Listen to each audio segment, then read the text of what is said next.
புதிய ஏற்பாட்டிலையும் நம்ம வாசிக்க போகிறோம். பழைய ஏற்பாட்டில் அதுக்கு பேர் பஸ்கா. என்ன சொல்லுங்க? புதிய ஏற்பாட்டில் கர்த்தருடைய ராபோஜனம் அல்லது திருவிருந்து அப்படின்னு சொல்லி, திருவிருந்துங்கிற வார்த்தை இங்கே பைபிள் இல்லை, ராபோஜனம் அப்படின்னு சொல்லி என்ன செய்யுது இருக்கு. சரி, இப்போ நம்முடைய ஆண்டவர் என்ன செய்கிறாரு? பழைய ஏற்பாட்டில் திருவிருந்து காரியங்களை குறித்து நமக்கு சொல்லி கொடுத்துருக்கிறாரு.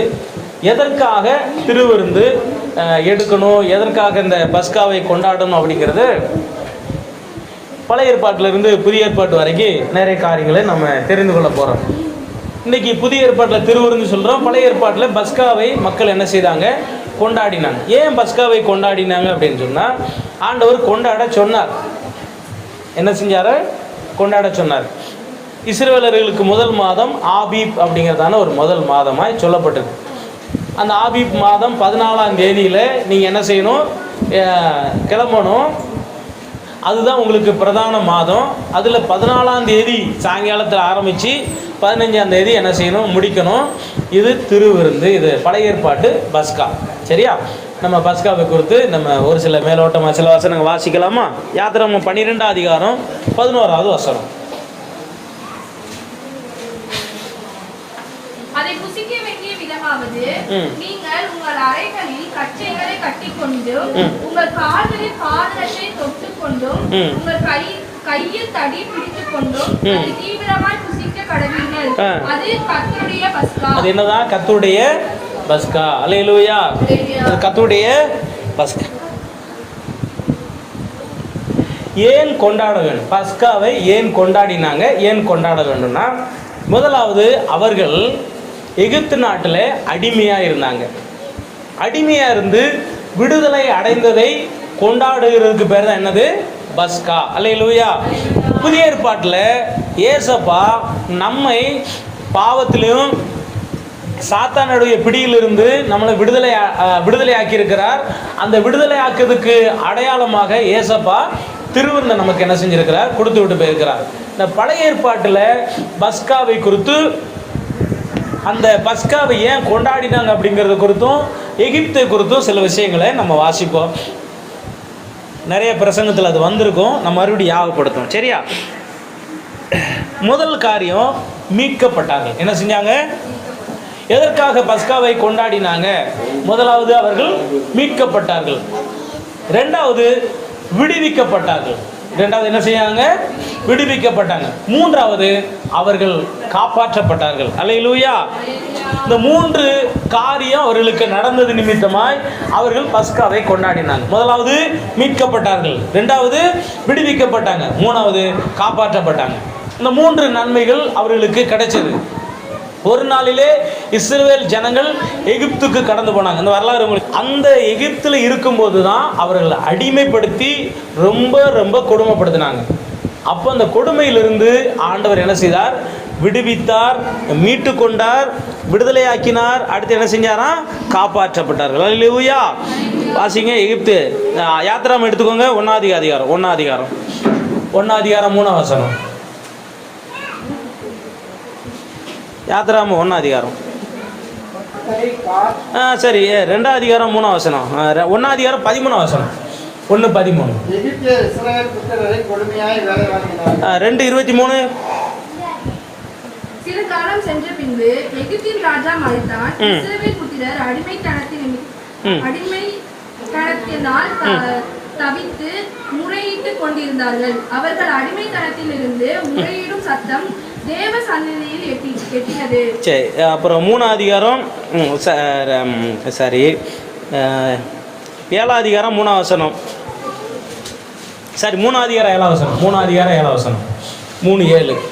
அப்பொழுது கர்த்தர், எகிப்தில் இருக்கிற என் ஜனத்தின் உபத்திரவத்தை நான் பார்க்கவே பார்த்தேன். ஆலோட்டிகளின் நிமித்தம் அவர்கள் இடுகிற கூக்குரலை கேட்டேன். 17ஆம் வசனம். நான் உங்களை எதிர்த்து உண்மையிலிருந்து நீக்கி வாழும் தேடும் ஓடுகிற தேசமாகிய கானானியர், ஏத்தியர், எமோரியர், சரி, இப்போ இதில் வந்து எகிப்துங்கிற சிறுமை, எகிப்துங்கிற வேதனைப்படுத்துகிற, எகிப்துங்கிற கொடுமைப்படுத்துகிற அப்படிங்கிற பேரில் நம்ம வாசித்தோம். இப்படிப்பட்ட கொடுமையிலிருந்து தான் ஒரு விடுதலை ஆனதுக்கு அவருடைய அடையாளத்தை தான் ஆண்டவர் அந்த முதல் நாள் நைட்டில் சொல்கிறார், நீங்கள் பஸ்காவை என்ன செய்ய வேண்டும், அனுசரிக்க வேண்டும். அல்லேலூயா, பஸ்காவை ஆசரிக்க வேண்டும் அப்படின்னு சொல்கிறார். அப்போ அந்த பஸ்காவில் என்ன செய்வாங்கன்னா, ஒரு டேபிள் இருக்கும். இந்த டேபிளில் வந்து எல்லா விதமான சில பொருட்களை வச்சுருப்பாங்க. இறைச்சி வச்சுருப்பாங்க, அப்பம் வச்சுருப்பாங்க, திராட்சை ரசம் வச்சுருப்பாங்க, கசப்பான கீரை ஒன்று வச்சுருப்பாங்க, களிமண்ணும் வக்கீல் இருக்கு இல்லையா, அந்த வக்கீலும் சேர்ந்து ஒரு என்ன செஞ்சுருப்பாங்க, வச்சுருப்பாங்க. அது எதுக்கு அப்படின்னா, நாங்கள் இந்த நாட்டில் என்ன செய்தோம், இந்த மாதிரி கொடுமைப்படுத்தப்பட்டோம். அந்த கசப்பு கீரை எதுக்குன்னா, எங்கள் வாழ்க்கையை கசப்பாக்கணுங்க, அந்த அளவுக்கு நாங்கள் என்ன செய்தோம், கொடுமைப்படுத்தப்பட்டோம். சில பொருட்கள் இருக்கும்.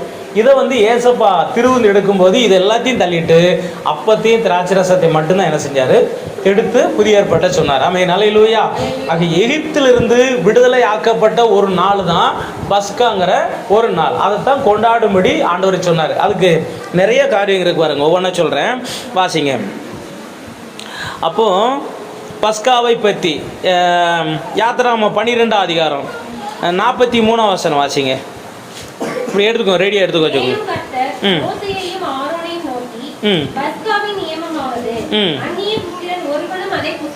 சரி, இப்போ பஸ்காவை யார் எடுக்கணும், யார் எடுக்கக்கூடாது, ஒரு கேள்வி. அதுக்கு யார் எடுக்கக்கூடாது, அந்நியன் எடுக்கக்கூடாது. அதுக்கு தான் நம்ம புதிய ஏற்பாட்டில் ஒரு நேமம் வச்சுருக்கிறோம். ஞானசானம் எடுக்காதவங்க என்ன செய்யக்கூடாது, எடுக்கக்கூடாது. சரியா, யார் எடுக்கணும்? அடுத்து 9 அதிகாரம் 10 வசனம்.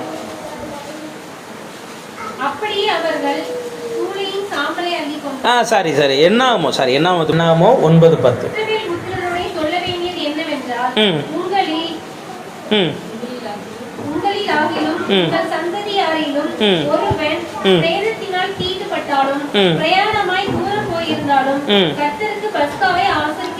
இப்ப முதலாவது அந்நியன். இப்ப இந்த இஸ்ரவேல் ஜனங்கள் ஒருவேளை எவன் நீ தீட்டே பட்டிருந்தாலும் என்ன செய்ய, பஸ்காவை ஆசரி. சரி, மூணாவது ஒரு கேள்வி, 9 அதிகாரம் 13 வசனம்.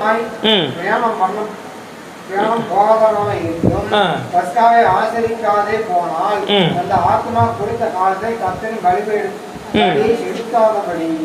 ஜனத்தில்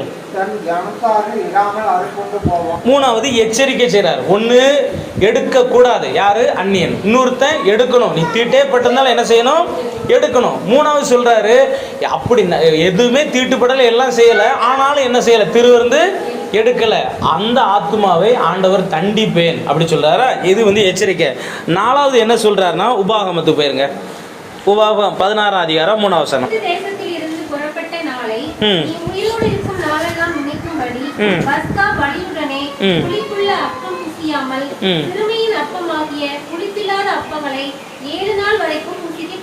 முதல்ல கூடாதுங்கிறாரு, வேண்டாங்கிறாரு. ரெண்டாவது செய்யுங்கிறாரு. மூணாவது எச்சரிப்பு கொடுக்கிறாரு. நாலாவது சொல்றாரு, மறக்காத. சொல்லுங்க, என்ன செய்யாத. அல்லேலூயா.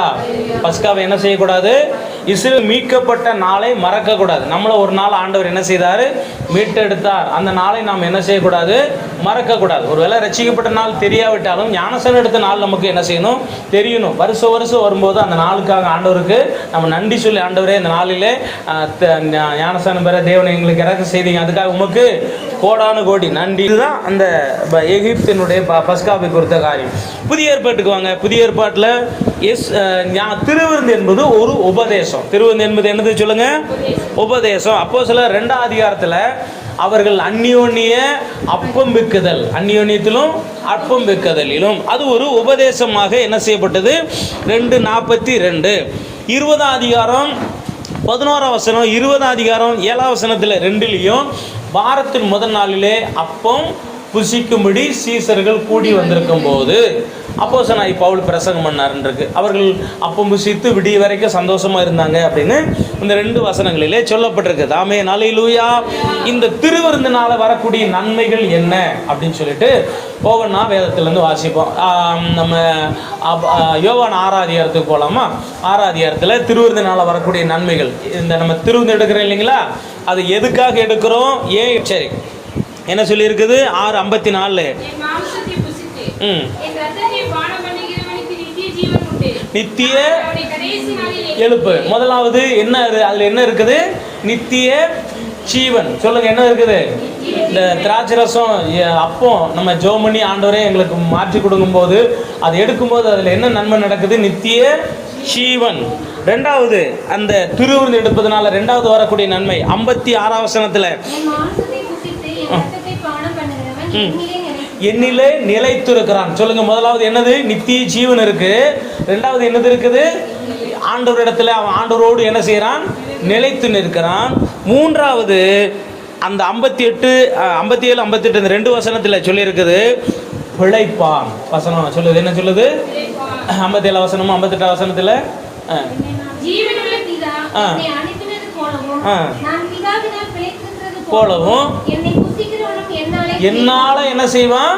பிழைப்பான். அடுத்த வசனம், வானத்திலிருந்து இறங்கின அப்பம் இதுவே உங்கள் பிதாக்கள் புசித்த மன்னாவை அல்ல. அவர்கள் மரித்தார்களே.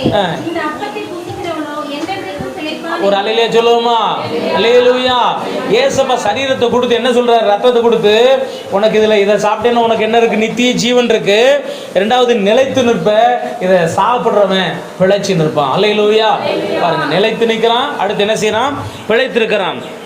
அடுத்து இந்த திருவிருந்து அடுத்து நமக்கு என்னத்தை சொல்லிக் கொடுக்கணும்? 1 கொரிந்தியர் 11ஆம் அதிகாரம் 26ஆம் வசனத்தில் என்ன சொல்லுதுன்னா மரணத்தை தெரிவிக்கிறோம். என்ன செய்ய சொல்றோம்?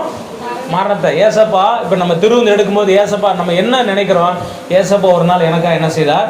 மரித்தார். தயவு செய்து அவர் மரித்தாத்தான் நமக்கு என்ன உண்டு? நித்திய ஜீவன் உண்டு. அல்லேலூயா, அல்லேலூயா, ஆமென், அல்லேலூயா.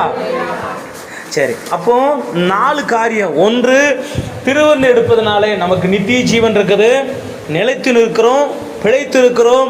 ஆண்டோடைய மரணத்தை என்ன செய்கிறோம்? எனக்கா மரித்தார், எனக்கா மரித்தார், எனக்கா மரித்தார். மரித்ததை நம்ம விசுவாசிக்கணும். இயேசு கிறிஸ்து மரித்ததை என்ன செய்யணும்? விசுவாசிக்கணும். சரி, இப்போ இந்த திருவிருந்தை ஆண்டவர் நமக்கு கிருபையாக கொடுத்துருக்கிறதுக்காக கர்த்தரை சோதரிக்கலாமா? சோதரா சோதரா சோதரா சோதரா சோதரா சோதரா சோதரா. இப்போ அடிமைத்தனத்திலிருந்து விடுதலையாகி இன்றைக்கி நம்மளை ஆண்டவர் கொடுத்துருக்கிறார். பரலோகம் போவதற்கு ஒரு ஆதாம் இழந்துட்டான். அந்த ஜீவ விருட்சத்திற்கு அணியை கிட்ட போக முடியல. யார் நிற்காங்க? சுடர்வெளி பட்டயம் தேவதூதர்கள் என்ன செய்ய வீசி கொண்டிருக்கிற சுடர்வெளி பட்டயம், கேருபீன்களையும் சுடர்வெளி பட்டயம் அவங்க ரெடியாக நிற்கி போனால் வெட்டி போடும். இப்போ நமக்கு கிடைக்கல, இலவசம். கஷ்டப்பட்டு அதை எடுக்கணும் முடியல. ஆனால் இலவசமாக ஆண்டவர் என்ன செஞ்சார்? இரக்கம் பாராட்டி கொடுத்தார். அல்லேலூயா. இதெல்லாம் எவ்வளவு ஆண்டவர் நமக்கு பாராட்டின கிருபை தெரியுமா? அப்புறம் புதிய ஏற்பாட்டில் பாருங்கள், 7 சபைகளுக்கு அந்த வெளிப்படுத்தின விஷயம் சொல்லும்போது, ஜெயங்கொள்ளுகிறவன் எவனோ அவனுக்கு தேவனுடைய பரதீசின் மத்தியில் இருக்கிற ஜீவ விருட்சத்தின் கனி என்ன செய்வேன்? அந்த பரதீசி முதல்ல எங்கே இருந்துச்சு? ஏதேன் தோட்டம். ஏதேன் தோட்டத்துக்கு இன்னொரு பேர் என்னது? பேரடைஸ். இப்போ எங்கே இருக்குது? அங்கே போயிடுச்சு. இப்போ பரதீசில் எங்கே இருக்குது? என்ன இருக்குது? ஜீவ விருட்சத்தின் கனி. அதை நான் என்ன செய்வேன்? புசிக்க கொடுப்பேன். இப்படி ஆண்டவர் நமக்கு எவ்வளவோ கிருபை இரக்கம் என்ன செஞ்சிருக்கிறார்? பாராட்டியிருக்கிறார். இந்த தெய்வத்தை நம்ம என்ன செய்யக்கூடாது? இந்த தெய்வத்தையும் அவருடைய கிருபைகளையும் நம்ம என்ன செய்யக்கூடாது? இழந்துடக்கூடாது. ஞானசாரம் எடுக்காதவங்க எடுத்து இதை என்ன செய்யுங்க? பெற்றுக்கொள்ளுங்க. ஒரு சின்ன எச்சரிப்பு கொடுத்துருக்கிறார். அதுக்கு நம்ம ஜெபம் பண்ணுவோமா? அப்படியே 1 கொரிந்தியர் 11ஆம் அதிகாரத்துக்கு வாங்க. ஒரு 3 எச்சரிப்பை ஆண்டவர் சொல்லியிருக்கிறாரு. அந்த எச்சரிப்பை மட்டும் நம்ம வாசித்து, ஏசப்பா இந்த தீமைகளுக்கு எங்களை விலக்கி காப்பாற்றுங்க அப்படின்னு நம்ம என்ன செய்வோம்? ஜெபம் பண்ணுவோம்.